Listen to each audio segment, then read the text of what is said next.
ഇന്ന് നമ്മൾ കൊള്ളിക്കിഴങ്ങ് കൊണ്ടുള്ള ഒരു ഡിഷാണ് ചെയ്യാൻ പോണത് കേട്ടോ. ഇതിനിപ്പോൾ പേരൊന്നും പറയാറില്ല. വേണമെങ്കിൽ കൊള്ളിക്കിഴങ്ങ് തോരൻ വേണമെങ്കിൽ പറയാം. നാളികേരം ചേർത്തതിനൊക്കെ തോരൻ എന്നാണ് ഇവിടെ പറയാം. ഇപ്പോൾ അല്ലാണ്ട് ഇപ്പോൾ വേറെ പേരൊന്നുമില്ല കേട്ടോ. അപ്പോൾ എന്തായാലും അതെങ്ങനെ ഉണ്ടാക്കിയത് നമുക്ക് നോക്കിയിട്ട് വരാം.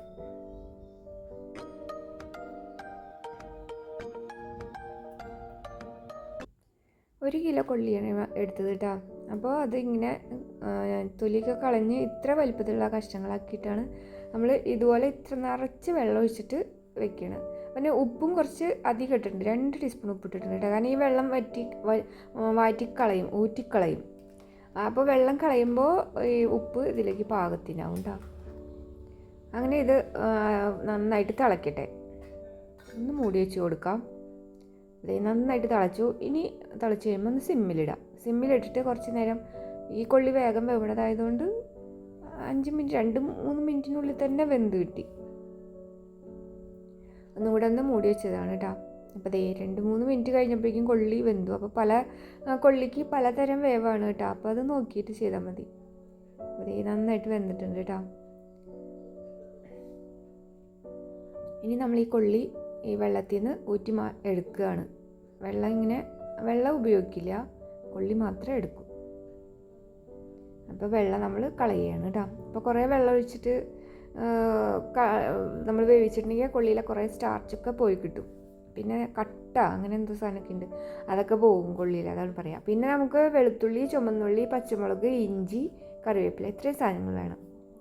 പിന്നെ ഒരു ചട്ടി വെച്ച് അതിലേക്ക് ഒരു 2-3 ടീസ്പൂൺ വെളിച്ചെണ്ണ ഒഴിക്കുക. അത് ചൂടാകുമ്പോൾ കടുകിട്ട് പൊട്ടിക്കുക. അത് കഴിഞ്ഞിട്ട് ഇഞ്ചിയും വെളുത്തുള്ളി വേണമെങ്കിൽ ചതച്ച് ചേർക്കാം കേട്ടോ. ഇതിപ്പോൾ അരിഞ്ഞിട്ടാണ് ചേർത്തത്. അങ്ങനെ ഇഞ്ചിയും വെളുത്തുള്ളി നന്നായിട്ട് മൊരിഞ്ഞ് വരുമ്പോൾ നമ്മൾ ഈ ചുമന്ന മുളക്, വറ്റൽമുളകില്ലേ, അത് 2 പൊട്ടിച്ചിട്ട് കൊടുത്തു. അത് ആദ്യം തന്നെ ഇടാതിരുന്നത് അത് ഭയങ്കരമായിട്ട് കരിഞ്ഞു പോവും, അതുകൊണ്ടാണ് ഇതിനോടൊപ്പിട്ടത് കേട്ടോ. അങ്ങനെ അതൊന്ന് മൂത്ത് വന്നപ്പോൾ നമ്മൾ പച്ചമുളകും ഉള്ളിയും ചേർത്ത് കൊടുത്തു. പച്ചമുളക് എരിവിനനുസരിച്ച് ചേർക്കാം കേട്ടോ. ഇത് 5 പച്ചമുളക് എടുത്തിട്ടുണ്ടായിരുന്നു. പിന്നെ കറിവേപ്പിലയും കൂടെ ചേർത്ത് ഇനി ഇത് നന്നായിട്ടൊന്ന് മൊരിഞ്ഞു വരട്ടെ. ഇത് വേഗം ഉണ്ടാക്കാൻ പറ്റും. കൊള്ളി പിന്നെ എങ്ങനെ ഉണ്ടാക്കിയാലും ഇഷ്ടമല്ലേ. കുറച്ച് മഞ്ഞൾപ്പൊടിയും കൂടെ ചേർത്ത് കൊടുത്തു കേട്ടോ. അപ്പോൾ നമ്മൾ വേണമെങ്കിൽ കൊള്ളി വേവിക്കുമ്പോൾ നമുക്ക് മഞ്ഞൾപ്പൊടി ചേർത്ത് വേവിക്കാം, അല്ലെങ്കിൽ ഈ സമയത്ത് ഇട്ട് കൊടുക്കാം. പിന്നെ ഇപ്പോൾ ഈ മസാലയിലേക്കുള്ള ഉപ്പാണ് നമ്മൾ ചേർത്തത്. കൊള്ളിയിലേക്ക് ഓൾറെഡി ഉപ്പ് ഉണ്ട് കേട്ടോ. അപ്പോൾ അതിൽ ഉപ്പ് കൂടുതലാണെങ്കിൽ ഇതിൽ ചേർക്കേണ്ട ആവശ്യമില്ല. പിന്നെ നമ്മളൊരു ബൗള് നാളികേരം ചെരുകിയതാണ് ചേർത്ത് കൊടുത്തത് കേട്ടോ. ഇത്രയ്ക്കുള്ള പണി കഴിഞ്ഞു. അങ്ങനെ ഇത് നന്നായിട്ടൊന്ന് മൂത്തട്ടത് ഫ്രിഡ്ജിൽ വെച്ച് നാളികേരം, കാരണം അതിൻ്റെ തണവൊന്ന് പോയി കിട്ടാനാണ് കുറച്ച് നേരം ഒന്ന് ഇളക്കിയത് കേട്ടോ.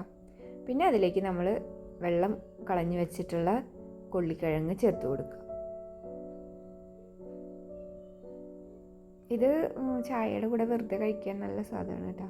പിന്നെ നമുക്കിത് ചിക്കനോ മട്ടനോ ബീഫോ മീൻ വറുത്തതോ അങ്ങനെ എന്തിൻ്റെ കൂടെ വേണമെങ്കിലും ഇത് കഴിക്കാം.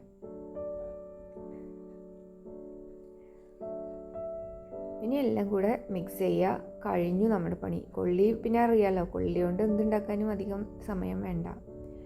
അപ്പോൾ ഇതും കട്ടൻ ചായയൊക്കെ കൂട്ടി കഴിക്കുമ്പോൾ നല്ല സ്വാദുണ്ട്. ഇപ്പോൾ ഇതുപോലെ കൊള്ളിക്കിഴങ്ങ് ചെയ്ത് നോക്കാത്തവർ ഈ റെസിപ്പി ഒന്ന് ചെയ്ത് നോക്കിക്കോളൂ കേട്ടോ. നല്ല സ്വാദുണ്ട്.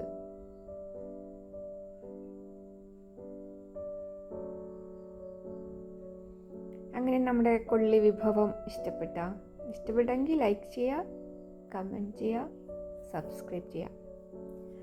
ഇനി അടുത്തൊരു വീഡിയോയിൽ നമുക്ക് വീണ്ടും ഒരു സിമ്പിൾ റെസിപ്പി ആയിട്ട് കാണാം. ബൈ.